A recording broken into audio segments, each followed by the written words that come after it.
नमस्ते दोस्तों। मेरा नाम अर्जुन है और मेरी उम्र 28 साल है। इस समय मैं अहमदाबाद गुजरात में रहता हूँ। पहले मैं राजस्थान के एक छोटे से कस्बे का रहने वाला था, लेकिन एक हादसे के बाद मुझे अपना गांव छोड़कर यहाँ आकर बसना पड़ा। तब मैं सिर्फ 8 साल का था जब मेरी जिंदगी की यह कहानी शुरू हुई। उस वक्त हमारे घर की हालत बहुत खराब थी। मेरी माँ एक घर में नौकरानी का काम करती थी। मेरे पिताजी का देहांत तब हुआ जब मैं बहुत छोटा था, और तब मेरी पढ़ाई भी ठीक से नहीं हो पा रही थी।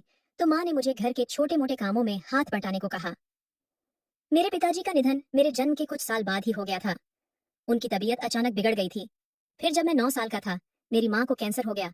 तभी से मैं अकेला ही अपनी जिंदगी की जंग लड़ रहा था।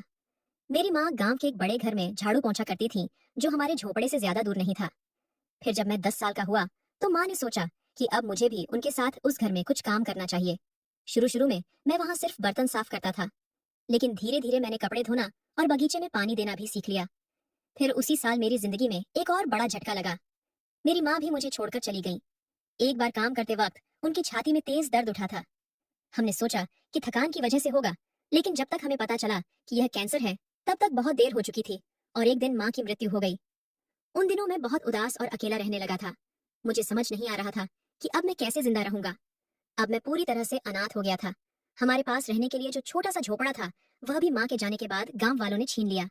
लेकिन जैसा कि कहते हैं, जब जिंदगी में सब कुछ खत्म लगे और दुनिया आपको ठुकरा दे, तब ऊपर वाला कोई ना कोई फरिश्ता जरूर भेजता है। मेरे साथ भी ऐसा ही हुआ। माँ के अंतिम संस्कार के बाद मुझसे मिलने आई मेरी चाची सुनीता, जो मेरे पिता की छोटी बहन थी। वह एक विधवा महिला थी। उस समय उनकी उम्र 25 साल थी। मुझे नहीं पता कि उनकी शादी के बाद उनके पति की मृत्यु कैसे हुई थी, लेकिन उस दिन उन्होंने मुझे अपने साथ ले जाने का फैसला किया। वैसे जब तक मेरे पिताजी जिंदा थे, सुनीता चाची कभी कभी हमारे घर आया करती थी, क्योंकि वह पिताजी की इकलौती बहन थी। फिर माँ के निधन के बाद उन्होंने मुझे अपने घर चलने को कहा। तब उन्होंने वादा किया कि वे मुझे पढ़ाई करवाएंगे, और यह सब वह मेरे पिताजी के साथ अपने भाई बहन के रिश्ते की खातिर कर रही थी। उनकी बात सुनकर मेरी आंखें भर आईं, क्योंकि तब मुझे लगा कि भगवान सचमुच मेहरबान है। जब सब कुछ छिन जाता है, तब भी कोई रास्ता जरूर बनता है। अब मैं सड़कों पर भटकने से बच गया था। फिर सब कुछ जल्दी जल्दी हुआ और मैं सुनीता चाची के घर रहने चला गया। उनका घर बहुत खूबसूरत था। ज्यादा विशाल तो नहीं, लेकिन बहुत साफ सुथरा और प्यार से सजाया हुआ था। घर में एक छोटा सा कमरा भी था, और उन्होंने कहा कि हम दोनों उसी कमरे में रहेंगे, ताकि मुझे रात में डर न लगे। शुरू में मैं हिचकिचाया और मैंने मना भी किया। मैंने कहा कि मुझे तो बाहर आंगन में भी सोने में कोई परेशानी नहीं। वैसे भी झोपड़े में तो हम लोग सिर्फ जमीन पर चटाई बिछाकर सोते थे। इस पर सुनीता चाची ने कहा, बेटा अब तुम उस झोपड़े में नहीं हो, इसलिए तुम मेरे साथ मेरे बिस्तर पर सोगे, ताकि तुम्हें अकेलापन न लगे। वैसे सुनीता चाची के साथ मेरी जिंदगी बहुत अच्छी हो गई थी। उन्होंने मुझे एक सुकून भरा जीवन दिया। रहने के लिए घर, खाने के लिए स्वादिष्ट भोजन, पहनने के लिए साफ कपड़े, किसी चीज की कमी नहीं छोड़ी। उनका एक छोटा सा ब्यूटी पार्लर था, जहाँ गांव की औरतें अपने बाल और चेहरे की सजावट के लिए आती थीं। उसे होने वाली कमाई से उन्होंने मेरा पूरा खर्च उठाया। फिर कुछ ही दिनों में उन्होंने मेरा एक स्कूल में दाखिला करवा दिया, ताकि मैं अपनी बाकी पढ़ाई पूरी कर सकूं। तब उनकी मदद से मुझे पहली बार लगा कि मेरी जिंदगी में भी कोई मकसद है और मैं भी कुछ बन सकता हूँ। फिर समय तेजी से गुजरता गया और मैं कॉलेज तक पहुंच गया। अब मैं इंजीनियरिंग की पढ़ाई कर रहा था, और पूरे समय सुनीता चाची ही मेरे खर्च का जिम्मा उठा रही थी। मैं कह सकता हूँ कि उन्होंने मुझे अपने बेटे की तरह पाला पोसा। फिर कुछ साल बाद उन्होंने मुझसे कहा कि अब मुझे उन्हें माँ कहना चाहिए। उनका कहना था, जब तू मेरे लिए बेटे जैसा है, तो मुझे चाची कहने की क्या जरूरत, अब से मुझे माँ कहकर बुलाओ। तब मैंने भी खुशी खुशी उन्हें माँ कहना शुरू कर दिया। उस वक्त मैं 23 साल का हो गया था। तब हम दोनों एक दूसरे के साथ इतने घुल मिल गए थे कि जब माँ पार्लर से घर लौटती तो मुझे गले लगाती और प्यार से मेरे माथे पर हाथ फेरती। तब मुझे यह सब आम बात लगती थी, क्योंकि एक माँ अपने बेटे को जैसे चाहे वैसे प्यार करती है। लेकिन फिर धीरे धीरे मुझे एहसास होने लगा कि कभी कभी उनके गले लगाने का तरीका कुछ अलग सा होता था, जैसे उसमें कोई दूसरा एहसास छिपा हो, कुछ ऐसा जो माँ बेटे के रिश्ते से परे हो। लेकिन उस समय तक मुझे कुछ भी साफ नहीं समझ आ रहा था। तब माँ का यह रोज का नियम था कि सुबह उठते ही और रात को सोने से पहले वो मुझे गले लगाती थी। हालांकि कभी कभी जब वो मुझे गले लगाती तो कुछ अजीब सा लगता था। ऐसा लगता था जैसे मेरे अंदर उनके लिए कोई नई भावना जाग रही हो। लेकिन तब यह मेरे समझ से बाहर था कि यह क्या है और ऐसा क्यों हो रहा है। फिर मैंने उस अजीब से एहसास को अनदेखा करना शुरू कर दिया। लेकिन अब जब भी मैं सुबह नहाकर बाहर आता, तो मुझे अक्सर माँ की नजरों का एक अलग अंदाज महसूस होता। फिर जैसे ही मैं उनकी तरफ देखता, वो फट से अपनी नजरें हटा लेती। तब मुझे थोड़ा अटपटा जरूर लगता था, लेकिन मैंने उसे कभी गलत नहीं समझा। फिर एक रात मैं अपने कॉलेज के दोस्त की शादी से देर रात शराब पीकर घर लौटा। तब मैं बहुत नशे में था। पहले माँ ने मुझे गर्म दूध लाकर दिया और मेरी देखभाल करने लगी। तब मैं नशे की हालत में था, इसलिए कुछ कर नहीं सका। बस उन्हें करने दिया जो वो करना चाहती थी। तब माँ का हाथ मेरी पीठ से होता हुआ मेरे कंधों से नीचे बढ़कर कमर पर हल्के से रुक गया और तब उनके नर्म हाथों का स्पर्श मुझे पागल सा करने लगा। इस दौरान माँ के चेहरे पर एक हल्की सी चमक थी जो बता रही थी कि उन्हें यह सब अच्छा लग रहा है। इसके बाद माँ ने मेरा हाथ पकड़कर मुझे बिस्तर पर बैठा दिया। फिर वो भी मेरे पास सटकर बैठ गई और मेरा हाथ पकड़कर उसे सहलाने लगी। कुछ देर तक हम ऐसे ही बैठे रहे। फिर अचानक माँ ने मुझे हल्का सा धक्का देकर बिस्तर पर लिटा दिया और अपने दिल की बात कहने लगी। तब वो ही बोल रही थी। क्योंकि मैं नशे में था इसलिए उनकी बातों पर न तो ध्यान दे पा रहा था और न ही कुछ बोल पा रहा था। बस माँ जो चाहती थी वैसे ही बोलती रही। करीब 20 मिनट तक वो लगातार बोलती रही, फिर खुद ही थक कर सो गई। तब मैं तो नशे में था तो सोया या जगह कुछ पता ही नहीं चला। अगली सुबह जब मेरी आंख खुली तो कमरे की मेज पर नाश्ता और गर्म चाय पहले से रखी हुई थी। तब चाय की महक पूरे कमरे में फैली हुई थी। फिर जैसे ही मैं बिस्तर से उठा मुझे अपनी कमर में एक अजीब सा दर्द हुआ। तभी मेरे मुंह से निकल गया, हाय राम। तभी माँ ने हल्के से मुस्कुराते हुए कहा, गुड मॉर्निंग बेटा, क्या हुआ? नींद कैसी रही तुम्हारी? इस पर मैंने कहा, माँ नींद का तो पता नहीं, लेकिन मेरी कमर में दर्द हो रहा है। ऐसा लग रहा है जैसे कुछ भारी उठाया हो। इस पर माँ ने कहा, बेटा लगता है कल रात तुमने कुछ ज्यादा ही पी लिया था। ठीक तो हो ना बेटा? तभी मैंने गौर किया कि उस वक्त मेरे कपड़े बदले हुए थे, जबकि मुझे याद था कि रात को जब मैं पीकर आया था तो कुछ और कपड़े पहने थे। फिर भी मैंने उस बात को टाल दिया और उनकी बात का जवाब दिया, मैं ठीक हूँ माँ, और नींद भी अच्छी थी। इसके बाद मैं आंखें मलते हुए और उबासी लेते हुए उनसे पूछ बैठा, आपने नाश्ता कर लिया क्या? और हाँ, नाश्ते के लिए शुक्रिया। इस पर उन्होंने जवाब दिया, हाँ मैंने तो खा लिया, बहुत भूख लगी थी और तुम्हें जगाया नहीं क्योंकि तुम देर से लौटे थे। रात के 12 बज गए थे। सोचा कि तुम्हारी नींद पूरी हो जाए। तब बातों के बीच मैंने नाश्ता शुरू किया और नाश्ते के दौरान ही मैं यह सोच रहा था कि पिछले रात की बातें याद करूं। लेकिन तब मुझे बस इतना ही याद आया कि मैं बहुत नशे में था और माँ गर्म दूध लेकर आई थी और तभी मैं लड़खड़ा कर गिरने वाला था कि माँ ने मुझे थाम लिया। इसके बाद क्या हुआ कुछ याद नहीं। खैर, अगले कुछ दिनों तक सब कुछ सामान्य ही चलता रहा। तब मैं पढ़ाई और नौकरी की तलाश में लगा रहा। लेकिन तभी एक दिन एक अनचाही घटना हो गई। मैं एक कंपनी में नौकरी के लिए इंटरव्यू देकर लौट रहा था। तभी रास्ते में एक साइकिल वाले ने मुझे टक्कर मार दी। सौभाग्य से तब घर ज्यादा दूर नहीं था क्योंकि वह हादसा हमारे घर से बस 2 किलोमीटर की दूरी पर हुआ था। टक्कर इतनी जोर से लगी थी कि मैं बेहोश हो गया। तब मेरी आखिरी याद बस इतनी थी कि आसपास के लोग शोर मचा रहे थे और कोई मदद के लिए चिल्ला रहा था। उसके बाद मुझे कुछ याद नहीं। फिर जब मुझे होश आया मैं अस्पताल में था। पूरे शरीर में तेज दर्द था। तब मैं हिल भी नहीं पा रहा था। सिर में भी भारीपन था, इसलिए आंखें खोलना मुश्किल हो रहा था। तब मैं चुपचाप लेटा रहा। तभी मैंने माँ की धीमी आवाज सुनी जो मेरे पास ही बैठी थी। वो मेरा हाथ पकड़े हुए बोल रही थी, अर्जुन प्लीज उठ जाओ, एक पूरा दिन बीत गया, तुम्हें बेहोश हुए। मैं तुमसे कुछ कहना चाहती हूँ, तुम्हें सीने से लगाना चाहती हूँ। तब वो रोते हुए कह रही थी, अर्जुन काश तुम समझ पाते कि मैं तुम्हें कितना चाहने लगी हूँ, एक माँ की तरह नहीं बल्कि उससे कहीं ज्यादा। हालांकि मुझे पता है कि तुम ऐसा कुछ नहीं सोचते, लेकिन मेरे लिए यह एहसास बहुत गहरा है। और कल रात जब तुम नशे में थे तो तुम्हें नहीं पता कि क्या हुआ था। तब वो और भी बहुत कुछ धीरे धीरे मेरे कानों में कहती गई। शायद उन्हें लगा कि मैं कुछ नहीं सुन रहा, लेकिन मैं सब सुन रहा था।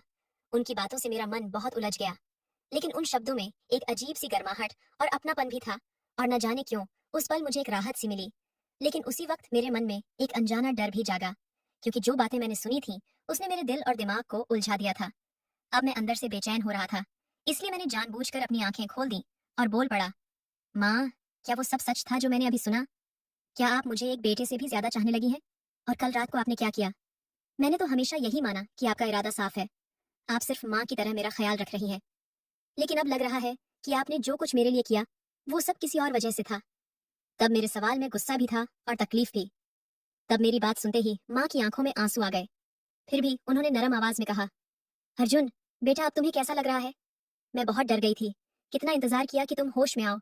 मैंने उसकी बात को बीच में ही काट दिया और कहा, पहले मेरे सवाल का जवाब दो, क्या वो सब सच था जो तुमने मुझसे कहा था? उसने धीरे से जवाब दिया, हाँ बिल्कुल वैसा ही है जैसा तुम समझ रहे हो, लेकिन मैं चाहता हूँ कि तुम मेरी भावनाओं को समझो। उसके चेहरे पर घबराहट और संकोच साफ दिखाई दे रहा था।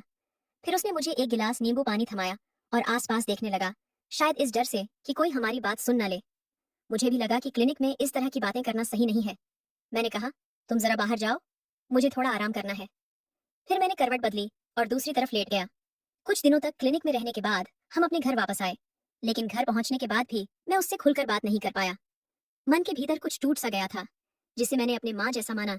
उसने मुझे एक अलग नजरिए से देखा, ये सोचकर मैं परेशान था मैं खुद को बहुत अकेला महसूस कर रहा था। उस समय मेरी तबीयत अभी पूरी तरह ठीक नहीं हुई थी।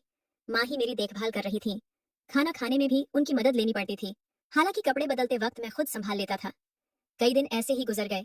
घर का माहौल कुछ ठंडा ठंडा सा रहा, लेकिन माँ ने कभी न शिकवा किया, न ही अपनी थकान का जिक्र किया। धीरे धीरे हालात सामान्य होने लगे। फिर मेरी सालगिरह का दिन आया। मुझे नहीं लगा था कि उस दिन कुछ खास होगा, लेकिन जब मैंने देखा कि माँ ने मुझे एक नया गिटार तोहफे में दिया, वही गिटार जिसके लिए मैं महीनों से पैसे जोड़ रहा था, तो मैं हैरान रह गया। उस पल की खुशी को शब्दों में बयान करना मुश्किल है। मुझे संगीत का बहुत शौक था और उस गिटार से मैं अपने सपनों को हकीकत में बदलना चाहता था। सालगिरह के बाद मेरा मन माँ के लिए नरम पड़ने लगा। मैं फिर से उनके करीब आने लगा।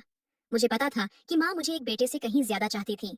दोस्तों, आपको बता दूं कि घर में मुझे सिर्फ आराम करना पड़ता है। बाकी सारा काम माँ खुद करती हैं। मुझे कुछ करने की इजाजत ही नहीं देती। एक रात मैं अपने कमरे में बैठा कुछ सोच रहा था, तभी माँ की मौजूदगी का एहसास हुआ। वह कमरे में दाखिल हुई। उनका चेहरा थका हुआ था और वह हल्के हल्के खांस रही थी। वह चुपचाप कुर्सी पर बैठ गई। मैंने चिंता से पूछा, क्या हुआ माँ? आपकी तबीयत तो ठीक है ना? लगता है ब्यूटी पार्लर में बहुत मेहनत कर ली। आपको विश्राम की जरूरत है। उन्होंने हल्की मुस्कान के साथ कहा। मैं ठीक हूँ बेटा, फिक्र मत कर। बस थोड़ा थक गई हूँ। शायद सोने की जरूरत है। तुमने रात का खाना खाया ना? मैंने हामी भरी। हाँ, खा लिया। उन्होंने धीरे से कहा, अच्छा है, तुमने अपना ध्यान रखा, भले ही मैं घर पर न थी। अब मैं सोना चाहती हूँ। तुम भी सो जाओ। मुझे माँ पर बहुत दया आई। लगा कि मेरी वजह से उनकी तबीयत बिगड़ी। मुझे एहसास हुआ कि अब उनकी देखभाल करना मेरा फर्ज है। उस रात मैंने फैसला किया कि सुबह तक उनके पास रहूंगा। मैं जागता रहा जब तक वह सोती रही। कुछ दिनों बाद उनकी सेहत में सुधार हुआ। जब वह पूरी तरह ठीक हुई तो बोली, तुम्हारे साथ के बिना मैं इतनी जल्दी न ठीक होती। मैंने कहा, माँ, मैंने वही किया जो आप मेरे लिए करती हैं। आपने मुझे कभी अकेला नहीं छोड़ा। इसके बाद सब कुछ पहले जैसा हो गया। घर में फिर से हंसी खुशी का माहौल बन गया। लेकिन एक दिन मुझे लगा कि मैं उनके लिए कुछ अलग महसूस करने लगा हूँ। हाँ, वही जो आप सोच रहे हैं। वह मुझे अब अच्छी लगने लगी थी। रात को नींद आने के बाद मैं उन्हें देखने लगा। अब मैं खुद को उनका बेटा नहीं मानता था, क्योंकि वह मेरे लिए एक ऐसी औरत थी जिसे मैं पूरे दिल से चाह सकता था। मुझे समझ आ गया कि यह सिर्फ माँ बेटे का रिश्ता नहीं है। फिर एक दिन मैंने अपने मन की बात उनके सामने रख दी। पहले उन्हें भरोसा नहीं हुआ। वो बोली, ये ठीक नहीं है बेटा, मैंने जो किया वह गलत था, लेकिन अब हम माँ बेटे जैसे हैं। मैंने पूछा, जब मैं क्लिनिक में था तब आपने कहा था कि आप मुझसे बहुत प्यार करती हैं। उस रात जब मैं नशे में था, आपने वही दिखाया था ना? क्या उसका मतलब वही था जो मैं सोच रहा हूँ? क्या आप इसलिए मुझसे प्यार करती हैं क्योंकि आप मुझे अपना हमसफर बनाना चाहती हैं?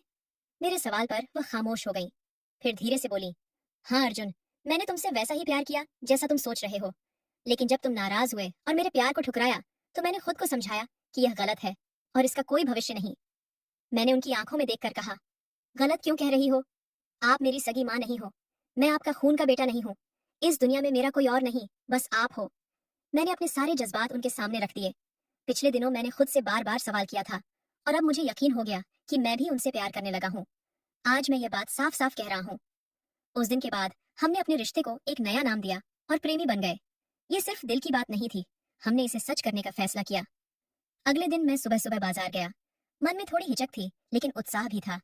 एक छोटी सी हस्तशिल्प की दुकान पर रुका, जेब से नोट निकाले और गिने। वहां एक सुंदर लॉकेट दिखा जिस पर नन्हा सितारा बना था। मैंने उसे खरीद लिया। फिर पास की दुकान से हरी रेशमी साड़ी ली जिसके किनारे सुनहरी कढ़ाई से सजे थे। दुकानदार ने हंसकर पूछा, क्या शादी की तैयारी है भाई? मैंने हल्के से सिर हिलाया, क्योंकि मेरे मन में सुनीता की छवि थी। घर लौटकर मैंने सुनीता को सब दिखाया। उनकी आंखें खुशी से भर आईं, लेकिन वह धीरे से बोली, अर्जुन, मुझे डर लग रहा है। अगर गांव वालों को पता चला तो क्या सोचेंगे? मैंने उनका हाथ थामा और कहा, अब हमें दुनिया की परवाह नहीं करनी। हमारा प्यार सच्चा है और हम इसे ईश्वर के सामने पूरा करेंगे। उस रात हमने घर के आंगन में एक छोटा सा पूजा स्थल बनाया। सुनीता ने हरी साड़ी पहनी और मैंने अपनी सबसे अच्छी कुर्ता पायजामा। न कोई पंडित था, न कोई शोर शराबा, जस्ट हम और हमारा यकीन। मैंने उनके माथे पर चंदन लगाया और लॉकेट पहनाया। तारों को साक्षी मानकर हमने एक दूसरे से वादे किए। उस पल से हम जीवन साथी बन गए। आज हमारी पहली रात थी। कमरे को गेंदे के फूलों और दियों से सजाया। सुनीता संकोच कर रही थी, लेकिन उनकी हंसी में शांति झलक रही थी। हम बातें करने लगे और रात के 1 बज गए। जब मैंने उन्हें पास आने का इशारा किया, वह शर्माकर कुर्सी पर बैठ गईं और बोली, आज बहुत थक गई हूँ अर्जुन, तुम्हें नींद नहीं आ रही? मैंने हंसकर कहा, नहीं मेरी जान थका नहीं, उल्टा जोश में हूँ। ये सुनकर सुनीता खिलखिलाकर हंस पड़ी और अपना मुंह छिपा लिया। एक आंख से झांकते हुए बोली, मतलब मेरा हीरो आज मुझे चैन से सोने नहीं देगा? मैंने कहा, अरे मेरी प्यारी, तुम नींद की बात कर रही हो? आज हमारी पहली रात है। इसका क्या? मैं तो इस पल को यादगार बनाना चाहता हूँ। फिर मैंने नकली उदासी दिखाई और मुंह फेर लिया। छोड़ो, तुम्हें नींद आ रही है तो सो जाओ, मेरे नसीब में ये रात नहीं। तभी सुनीता मेरे पास आई, पीछे से मुझे गले लगाया और मेरे कंधे को हल्के से चूम कर बोली, मेरे राजकुमार, खुशी का मौका कभी भी बन सकता है, लेकिन आज का मौका अनमोल है। वह मुस्कुराई। सच बताऊं, मैं भी यही चाहती थी, बस तुम्हें परेशान करने का नाटक कर रही थी। ये सुनकर मैं खुद को रोक न सका। हमारा प्यार परवान चढ़ा। पहले उनके साथ कुछ वक्त बिताया, फिर धीरे धीरे वो सब हुआ। वो नरम गद्दे पर लेटी थी। उनकी खूबसूरती देखकर मैं मंत्रमुग्ध हो गया। फिर बिना कुछ सोचे सुबह 4 बजे तक उनसे बातें करता रहा। उन 4 घंटों में मैंने 5 बार उनके साथ दिल की बातें की और फिर हम एक दूसरे की बाहों में सो गए। अगले दिन सुनीता ने मुझे चाय पिलाई। उनके गले में लॉकेट और हाथ में कंगन देखकर मेरा दिल गर्व से भर गया। हमने समाज से छिपकर अपनी नई जिंदगी शुरू की थी। तब से हमारा रिश्ता और गहरा हो गया। कोई झिझक न रही, लेकिन ये ज्यादा दिन छिपा न रहा। गांव वालों को पता चलते ही चर्चाएं शुरू हो गईं। हमारे रिश्ते पर तरह तरह की बातें बनी। किसी को नहीं पता था कि हमने शादी कर ली है। प्यार छिपता कहाँ है, सो कुछ लोग कहने लगे कि सुनीता ने गलती की। वह मुझसे उम्र में बड़ी है, उन्हें समझदारी दिखानी चाहिए थी। गांव के कुछ लोग बोले सुनीता को अपने दिल पर काबू रखना चाहिए था। कुछ औरतें कहने लगीं, अगर इतनी ही जरूरत थी तो कोई और रास्ता ढूंढ लेती। ऐसी तमाम बातें हुई। हमने न कुछ सुना न जवाब दिया। अपनी जिंदगी को प्यार और सुकून से भरने में जुट गए। शायद यही बात लोगों को और खटकने लगी। एक दिन सुनीता का भतीजा विवेक गुस्से में मुझसे मिलने आया। उसने पूछा, तू अभी जवान है, तेरी उम्र क्या है? मैंने कहा, हाल ही में 28 का हुआ हूँ। अब मुझे प्यार की कीमत समझ आ गई है। वह तुनक कर बोला, कैसा प्यार जिसमें माँ बेटे का रिश्ता भी दांव पर लग जाए? वह तेरी देखभाल करती है, तेरा खर्च चलाती है, बस यही तेरा प्यार है कि कोई तुझे संभाले? सुनीता ने गुस्से में कहा, बस कर विवेक, अर्जुन को ऐसा मत कह। वह नेक इंसान है, मैं उससे प्यार करती हूँ। हमारा प्यार सच्चा है, हमें अपनी जिंदगी जीने दे। विवेक की माँ ने कहा, रहने दो बेटा, ये कुल का नाम डुबोएगी, अब चुप रहो। सुनीता की जिद के आगे दोनों खामोश हो गए, गुस्से में तमतमाते हुए चले गए। विवेक ने जाते जाते कहा, सुनीता याद रख, जो तू कर रही है वो सही नहीं। हमारे परिवार का नाम भी इसमें घसीटा जा रहा है। सब तुझसे मुंह फेर लेंगे। उसके बाद भी गांव में बातें चलती रहीं। लोग कड़वी कड़वी बातें कहते, लेकिन उनका इरादा एक था, हमारा रिश्ता उन्हें मंजूर नहीं था। सब जानते थे कि सुनीता ने मुझे बेटे की तरह पाला था, प्रेमी की तरह नहीं। बात बढ़ी तो एक दिन गांव के एक लड़के से मेरी बहस हो गई। उसने हमारे रिश्ते पर भद्दी बातें की। अच्छा हुआ कि सुनीता ने मुझे रोक लिया और पंचायत के लोग आ गए, वरना मैं कुछ अनाप शनाप कर बैठता। आखिरकार हमने फैसला किया कि हमें यहाँ से चले जाना चाहिए। हमने उदयपुर को चुना ताकि चैन से जी सकें, लोगों की बातों से दूर। सुनीता ने अपना घर और अपनी छोटी सी दुकान बेच दी। उसी दौरान मुझे एक म्यूजिक स्कूल में नौकरी मिल गई जो उदयपुर में ही था। हमने अपना सामान बांधा और उदयपुर पहुंच गए। धीरे धीरे हमारी नई जिंदगी शुरू हुई। मैंने स्कूल से कुछ पैसे उधार लिए और सुनीता के लिए एक नई हस्तशिल्प की दुकान खोली।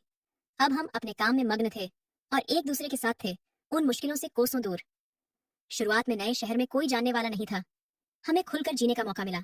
हमने अपने फोन से सारी पुरानी तस्वीरें हटा दी, क्योंकि अब हमारे लिए सिर्फ हमारा प्यार और साथ ही सब कुछ था। एक सुबह सुनीता दुकान में काम कर रही थी। अचानक उन्हें कमजोरी महसूस हुई और वह बेहोश हो गई। मैं घबरा गया और उन्हें डॉक्टर के पास ले गया। डॉक्टर ने जांच की और कहा, मुबारक हो, सुनीता गर्भवती है। हम दोनों अवाक रह गए। सुनीता 45 की थी। हमें लगा था कि अब बच्चा नहीं हो सकता, लेकिन डॉक्टर ने सख्त लहजे में कहा, यह आपका पहला और आखिरी मौका है। इस उम्र में गर्भ ठहरना जोखिम भरा है। इसके बाद कोशिश की तो आपकी और बच्चे की जान खतरे में पड़ सकती है। मेरे मन में खुशी और डर दोनों उमड़ रहे थे। सुनीता ने मेरा हाथ जोर से पकड़ा और बोली, अर्जुन, अगर यह हमारा आखिरी मौका है तो मैं इसे पूरा करना चाहती हूँ। उनकी आंखों में वही जोश था जो उस रात दिखा था जब हमने चुपचाप अपने प्यार को सींचा था। हमने बच्चे को अपनाने का फैसला किया। हम बेहद खुश थे। हमें और कुछ नहीं चाहिए था। एक बच्चा हमारे परिवार को पूरा करने के लिए काफी था। मेरी नौकरी अच्छी चल रही थी। सुनीता की दुकान से भी अच्छी आमदनी होने लगी थी। इससे हमने उदयपुर में एक छोटा सा घर खरीद लिया। अपने घर को हमने बड़े प्यार से सजाया। 9 महीने बाद हमारे घर में एक नन्हा बेटा आया। अब हम अपने बेटे के साथ खुशहाल जिंदगी जी रहे हैं। हमारा रिश्ता शायद आम नहीं था, लेकिन हमने दिखा दिया कि सच्चा प्यार उम्र की सीमाएं नहीं देखता।